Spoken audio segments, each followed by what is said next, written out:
So hello guys, welcome to my YouTube channel The Bigo Classes. This is Shahbaz Khan. Today we are going to start 9th class chemistry second chapter with lecture third. जो भी हमारे lecture first and second को नहीं देख पाए हैं तो link description में है, आप उनको जरूर देख लें। तो चलिए स्टार्ट करते हैं आज का टॉपिक टाइप्स ऑफ सॉल्यूशन। तो आज पढ़ने जा रहे हैं हम टाइप्स ऑफ सॉल्यूशन। तो solution can be classified in 3 ways. हम सॉल्यूशन को 3 वेज में क्लासिफाइड कर सकते हैं। तो सबसे पहले हम देख रहे हैं on the basis of size of the solute particle. तो हम पहले देख रहे हैं size of the solute particle के बेसिस पे सॉल्यूशन को क्लासिफाइड कैसे कर सकते हैं। तो चलिए स्टार्ट करते हैं। सबसे पहले आता है ट्रू सॉल्यूशन, फिर आता है हमारा कोलाइडल सॉल्यूशन और फिर आता है हमारा सस्पेंशन। तो हमें पता है हमारे solution on the basis of size of solute particle 3 types के होते हैं, ट्रू सॉल्यूशन, कोलाइडल सॉल्यूशन और सस्पेंशन। तो हम इनकी प्रॉपर्टीज को एक दूसरे के साथ कंपेयर करते हैं। तो जो हमारा ट्रू सॉल्यूशन होता है वो होता है हमारा होमोजीनियस। तो ट्रू सॉल्यूशन होता है होमोजीनियस। होमोजीनियस का मतलब हमें पता ही है कि सभी पार्टिकल सेम फेज में होते हैं। ये कोलाइडल सॉल्यूशन होता है हेट्रोजीनियस, जिसका हमें पता है कि इसके जितने भी पार्टिकल्स होंगे वो अपना फेज शो करेंगे, अलग अलग फेज में शो होता है। और हेट्रोजीनियस सॉल्यूशन में भी सेम यही, तो हमें पता चल गया है true solution homogeneous, colloidal solution heterogeneous और suspension heterogeneous. Now second property में क्या है जी, size of the solute particle less than 1 nanometre और 10⁹ मीटर। तो जो ट्रू सॉल्यूशन होता है उसके सॉल्यूशन के जो पार्टिकल होते हैं वो लेस देन 1 नैनोमीटर के होते हैं। इसको हम 10⁻⁹ मीटर भी कह सकते हैं। कोलाइडल सॉल्यूशन के 1 नैनोमीटर से 10⁻³ नैनोमीटर के बीच में होते हैं।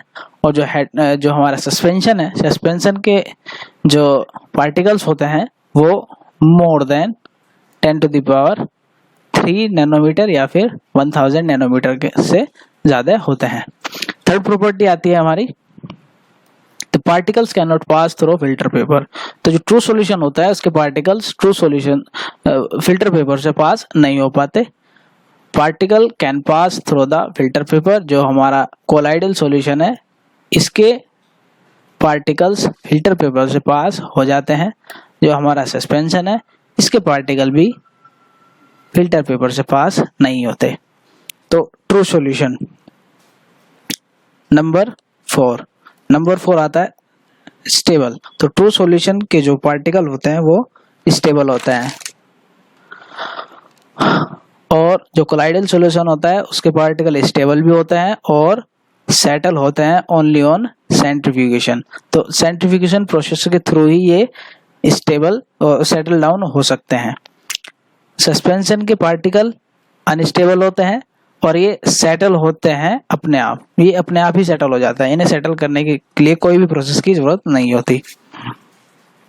तो number 5 true solution of sodium chloride and water. तो सोडियम क्लोराइड और वाटर के सॉल्यूशन को हम ट्रू सॉल्यूशन बोलेंगे, शुगर और वाटर के सॉल्यूशन को हम ट्रू सॉल्यूशन बोलेंगे क्योंकि ये दोनों ही सेम फेज में होते हैं।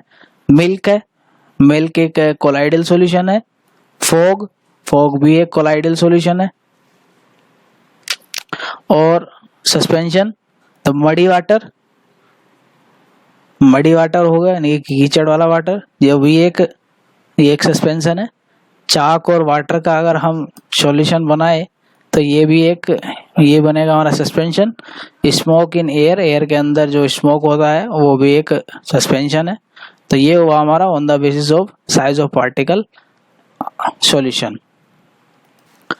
नेक्स्ट आता है हमारा on the basis of amount of solute. तो on the basis of amount of solute, अब नेक्स्ट क्लासिफिकेशन है सॉल्यूशन की। सबसे पहले आता है हमारा अनसैचुरेटेड सॉल्यूशन। अनसैचुरेटेड सॉल्यूशन क्या आता है, ए solution which has lesser amount of solute. तो एक ऐसा सॉल्यूशन जिसके अंदर सोल्यूट की अमाउंट बिल्कुल कम होती है and it can dissolve at given temperature. और जिस टेम्परेचर पे आप सॉल्यूशन बना रहे हो उसी टेम्परेचर पे ये डिसॉल्व हो जाता है। तो इस टाइप का जो सॉल्यूशन होता है उसको बोलते हैं हम अनसैचुरेटेड सॉल्यूशन। तो गाइस जिस सॉल्यूशन में सॉल्यूशन की अमाउंट कम होती है या वो गिवन टेम्परेचर पर डिसोल्व हो जाए तो ऐसे सॉल्यूशन को अनसैचुरेटेड सॉल्यूशन कहते हैं। फिर नेक्स्ट आता है हमारा सैचुरेटेड सॉल्यूशन, ये इम्पोर्टेंट है।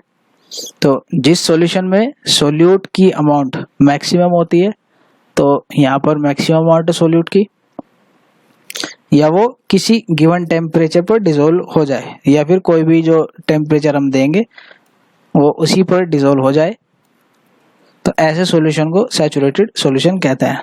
तो गाइस जिस सॉल्यूशन में सोल्यूट की अमाउंट मैक्सिमम होती है या वो किसी गिवन टेम्परेचर पर डिसोल्व हो जाए तो ऐसे सॉल्यूशन को सैचुरेटेड सॉल्यूशन कहते हैं। तो ये सॉल्यूशन होता है सैचुरेटेड। नेक्स्ट आता है हमारा सुपर सैचुरेटेड सॉल्यूशन। तो सुपर सैचुरेटेड सॉल्यूशन क्या होता है? ए solution which can dissolve the amount of solute by increasing the temperature. अब यहाँ पर आ गया है कि टेम्परेचर को इंक्रीज करना है, और किसका इंक्रीज करना है? सैचुरेटेड सॉल्यूशन का। तो उसको बोलते हैं हम सुपर सैचुरेटेड सॉल्यूशन। तो गाइस जिस सॉल्यूशन में सोल्यूट की अमाउंट सैचुरेटेड सॉल्यूशन का टेम्परेचर बढ़ाने पर डिसोल्व होती है, ऐसे सॉल्यूशन को सुपर सैचुरेटेड सॉल्यूशन कहते हैं। तो नेक्स्ट आता है हमारा on the basis of nature of solvent. तो सॉल्वेंट के बेसिस पर हमारे दो टाइप के सॉल्यूशन होते हैं। एक होता है हमारा एक्वस सॉल्यूशन। तो एक्वस सॉल्यूशन क्या है? The solution in which the solvent is water. अब ऐसा सॉल्यूशन जिसके अंदर सॉल्वेंट वाटर हो तो उसे हम एक्वस सॉल्यूशन कहते हैं। फिर आता है हमारा नॉन एक्वस सॉल्यूशन। तो जिस सॉल्यूशन में सॉल्वेंट वाटर नहीं होता, क्या कह रहा है? The solution in which the solvent is other than water, यानी कि जिसमें वाटर सॉल्वेंट नहीं होता, वाटर को छोड़कर कुछ भी हो सकता है, जैसे कि ईथर, अल्कोहल एटसेट्रा। तो ऐसे टाइप का जो सॉल्यूशन होगा उसे नॉन एक्वस सॉल्यूशन कहते हैं।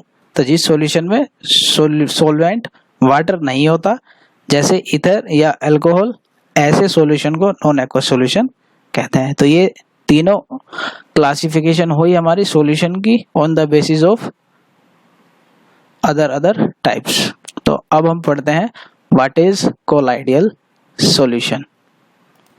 तो guys colloidal solution is a heterogeneous solution, heterogeneous solution और मिक्सचर। या तो ये हेट्रोजीनियस सॉल्यूशन बोल दो या फिर इसको मिक्सचर बोल दो। तो वो कोलाइडियल सॉल्यूशन होता है और इसके दो फेज होते हैं। तो पहला फेज है डिस्पर्स फेज। तो गाइस डिस्पर्स फेज में कंपोनेंट स्मॉल अमाउंट में प्रेजेंट होते हैं, जैसे कि डेफिनेशन में है in disperse phase the component are present in small amount. तो जो कंपोनेंट स्मॉल अमाउंट में होते हैं उसको बोलते हैं हम डिस्पर्स फेज।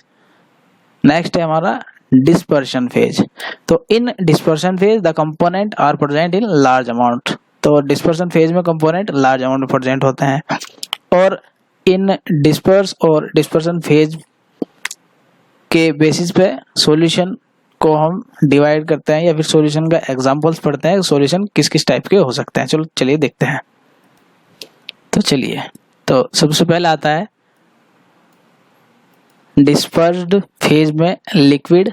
अगर डिस्पर्स फेज में लिक्विड हो और डिस्पर्शन फेज में गैस हो तो लिक्विड और गैस का सॉल्यूशन बनता है एरोसोल। तो ऐसा सॉल्यूशन बनता है एरोसोल। एरोसोल क्या होता है बच्चों? जो एयर में घुलने वाले प्रोडक्ट होते हैं, जैसे कि फॉग हुआ, क्लाउड हुआ, मिस्ट हुआ, ये सब एयर में घुलने वाले प्रोडक्ट हैं। इनको बोलते हैं हम कोलाइडियल सॉल्यूशन। और ये बनते हैं हमारे डिस्पर्स फेज जब लिक्विड हो और डिस्पर्सन फेज जब गैस हो। सेकंड आता है हमारा, सेकंड में जब डिस्पर्सन फेज सॉलिड हो जाता है और डिस्पर्सन फेज होता है गैस। तो डिस्पर्शन फेज गैस और डिस्पर्स फेज सॉलिड, इसका भी एग्जांपल एरोसोल ही है जो एयर में घुलनशील होते हैं, जैसे कि स्मोक। स्मोक इसका एग्जांपल है। ऑटोमोबाइल एग्जॉस्ट, जो ऑटोमोबाइल से निकलने वाले धुआं वगैरह है वो सब सॉलिड और गैस का मिक्सचर होता है। थर्ड आता है हमारा गैस। तो ये हुआ हमारा डिस्पर्स्ड फेज में गैस और डिस्पर्शन फेज में लिक्विड। तो दोनों मिक्स होकर बनाते हैं फोम। फोम तो समझते हैं हम सब, झाग। तो झाग वाली जो प्रोडक्ट है वो क्या है आपका? शेविंग क्रीम, जिससे आप शेव वगैरह करते हैं। फोर्थ आता है हमारा लिक्विड एंड लिक्विड का सॉल्यूशन, ये होता है हमारा इमल्सन। तो इमल्सन क्या है, एक तरह का रस, जैसे कि मिल्क और फेस क्रीम, ये सब एक तरह रसीली चीजें होती हैं, तो ये लिक्विड लिक्विड मिलके बनाते हैं इमल्सन। नेक्स्ट नंबर 5, सॉलिड और लिक्विड का सॉल्यूशन। सॉलिड और लिक्विड जब बनेंगे तो ये बनाएंगे सोल। सोल तो जो सोल क्या होता है, मिल्क ऑफ मैग्नीशिया। जैसे कि हम बात करें मिल्क ऑफ मैग्नीशिया की, मिल्क ऑफ मैग्नीशिया एक ऐसा प्रोडक्ट है जो पानी को सोख लेता है, या फिर मड हुआ कीचड़, ये दोनों ऐसे प्रोडक्ट है जो पानी को सोख लेते हैं। जो पानी को सोखने वाले प्रोडक्ट होते हैं उनको सोल बोलते हैं। नेक्स्ट आता है हमारा गैस और सॉलिड का सॉल्यूशन। जब इन दोनों का सॉल्यूशन बनेगा तो फिर से एक बार फोम बनेगा। फोम हमें पता ही है, झाग, जैसे कि रबर, स्पॉन्ज और प्यूमिक, ये 3 प्रोडक्ट हैं जो बनते हैं गैस और सॉलिड के मिक्सचर से। जबकि गैस होना चाहिए हमारा डिस्पर्स फेज में और डिस्पर्सन फेज में होना चाहिए सॉलिड।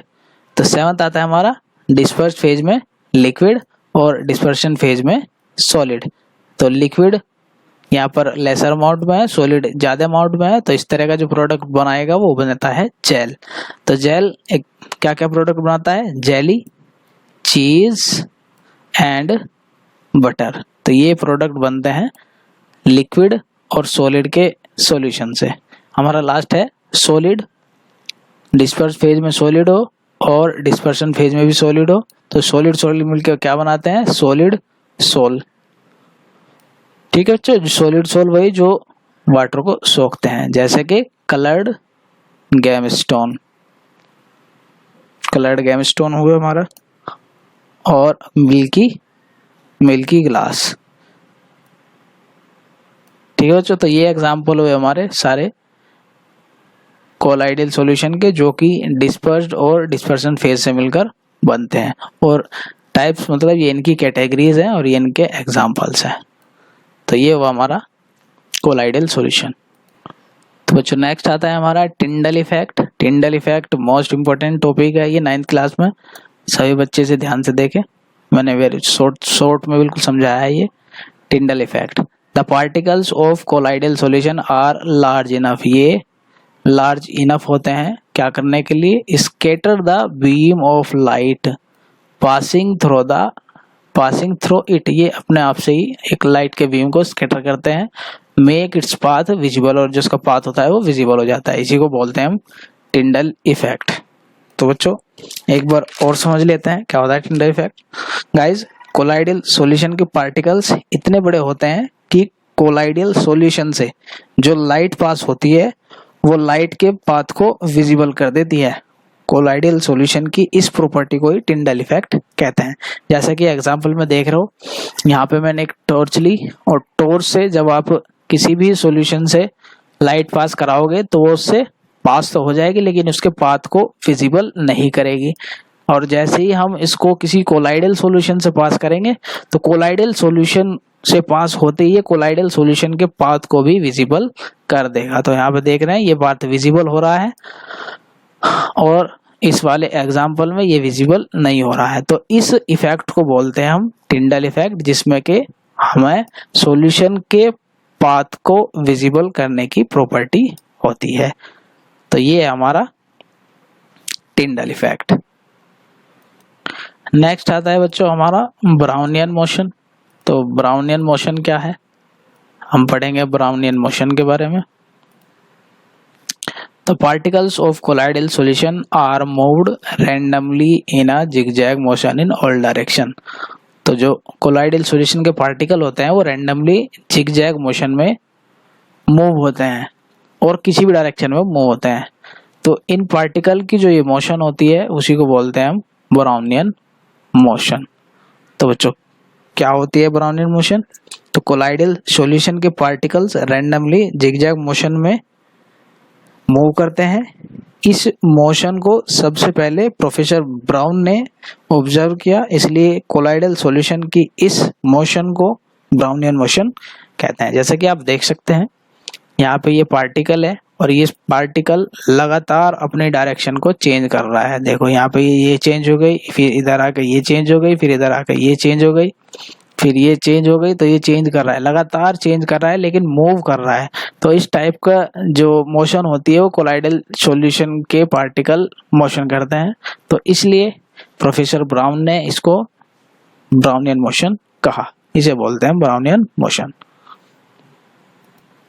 तो नेक्स्ट टॉपिक आता है हमारा फिजिकल चेंज। तो ये तो आप छोटी क्लास से पढ़ते आ रहे हो, लेकिन ये इस चैप्टर में है तो इसलिए मैंने इसको भी कवर किया है, फिजिकल चेंज। तो बच्चों फिजिकल चेंज क्या होता है पढ़ लीजिए। When you melt a block of ice, ice के ब्लॉक को जब आप मेल्ट करते हो तो you still have H2O at the end of the change. तो चेंज के लास्ट तक आपके पास H2O होती है। When you are break a glass bottle, जब आप ग्लास की बोतल को ब्रेक करते हो यू स्टिल हैव ग्लास, तब भी आपके पास ग्लास ही रहता है। तो हैंस दो changes which do not result in the production of a new substance. तो ऐसा चेंज जिसमें कोई भी न्यू सब्सटेंस नहीं बनता उसको बोलते हैं हम फिजिकल चेंज।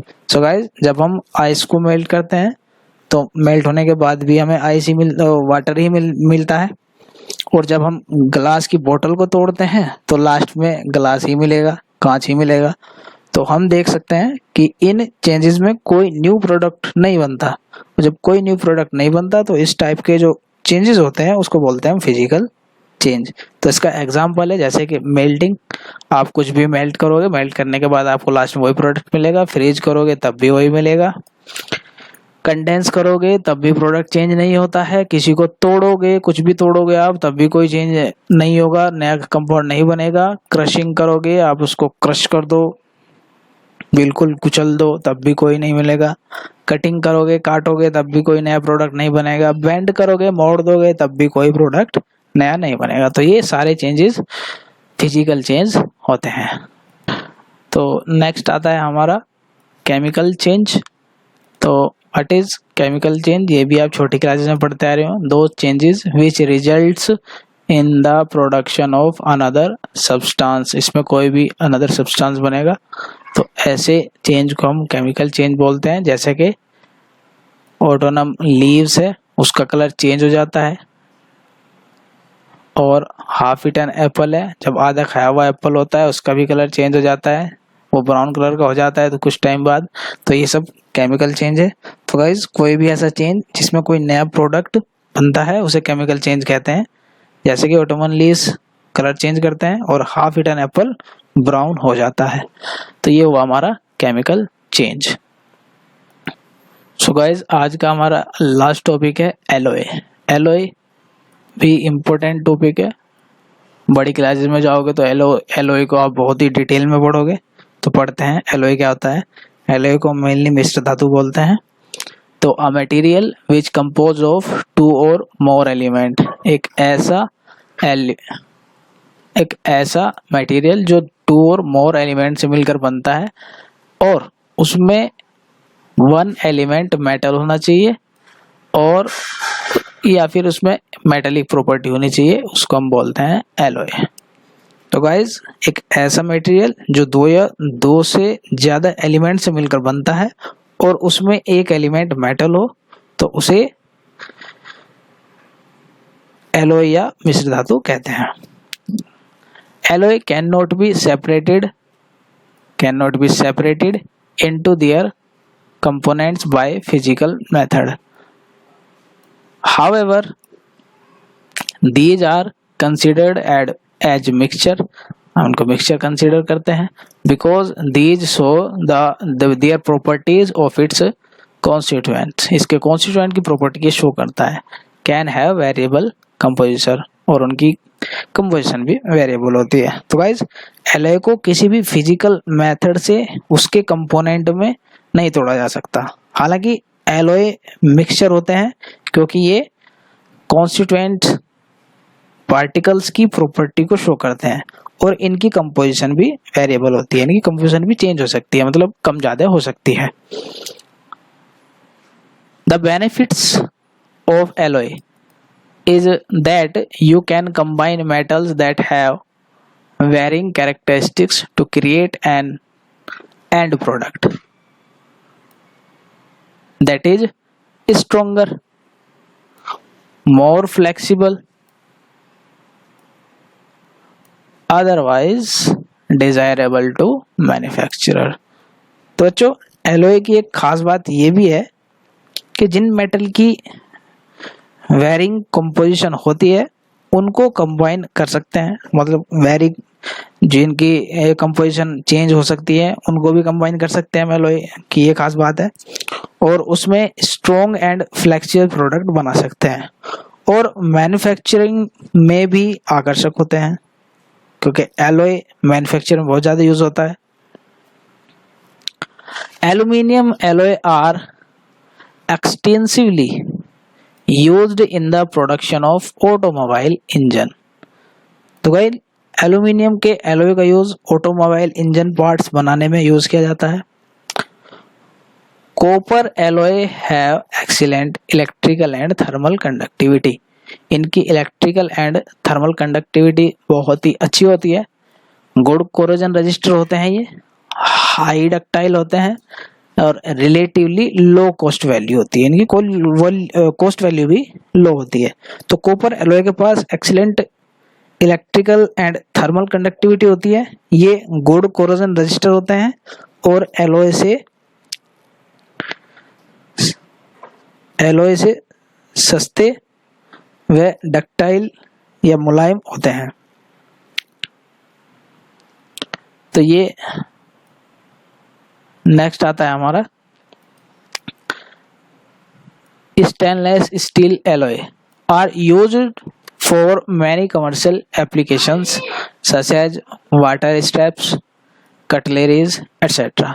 तो स्टेनलेस स्टील एलॉय जो होते हैं एलॉय, उनका यूज हम कमर्शियल एप्लीकेशंस में यूज करते हैं। कमर्शियल एप्लीकेशंस मतलब जो आप रसोई वगैरह में यूज करते हैं। कटलरीज उनको बोलते हैं हम, जैसे खाना बनाने के उपकरण है। तो स्टेनलेस स्टील घरेलू एप्लीकेशन में यूज होता है। नेक्स्ट आता है हमारा टाइटेनियम एलॉय। तो titanium alloy have high strength, इनकी स्ट्रेंथ हाई है, टफनेस है इनके अंदर, स्टिफनेस है and are used aerospace structures. तो टाइटेनियम एलॉय का यूज एरोस्पेस स्ट्रक्चर बनाने में किया जाता है क्योंकि इनकी स्ट्रेंथ हाई होती है, टफनेस या कठोर बहुत ज़्यादा होते हैं, ये स्टिफनेस या फिर सख्त बहुत ज़्यादा होते हैं। तो बच्चों ये थे आज का हमारा टॉपिक जिसमें हमने सॉल्यूशन और physical change, chemical change, colloidal solution और एलॉय के बारे में पढ़ा। तो आज का ये था हमारा टॉपिक्स। सो गाइज ये आज का lecture. Please like, share and subscribe to my channel to get all videos notifications. Thanks for giving your time and split happiness.